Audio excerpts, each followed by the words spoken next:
I thought it was pretty intense, to be quite honest with you. Um, I also think it is somewhat misleading, given that I have read the article in the Courier Journal this morning.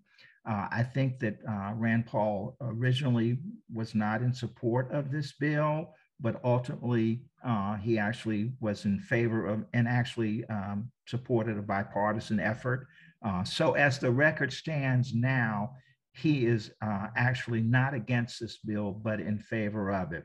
So it's a lot of things going on with the ad. It clearly conjures up an earlier time in our history and an ugly time in our history. Uh, but the images that he's showing clearly are lynching when it was clearly defined as something. Now lynching has a much broader definition to it. Lynching today refers to, as I understand it, just vigilantism, going after someone, but not actually throwing a noose, a rope around a tree and literally hanging someone.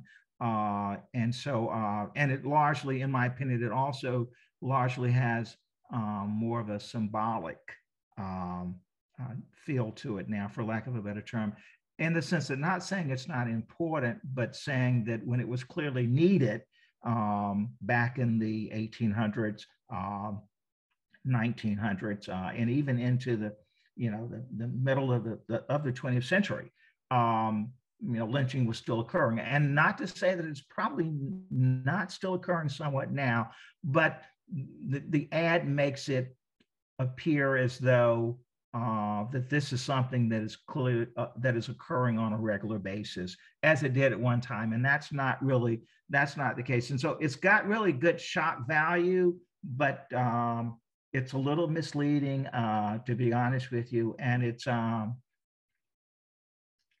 somewhat outlandish.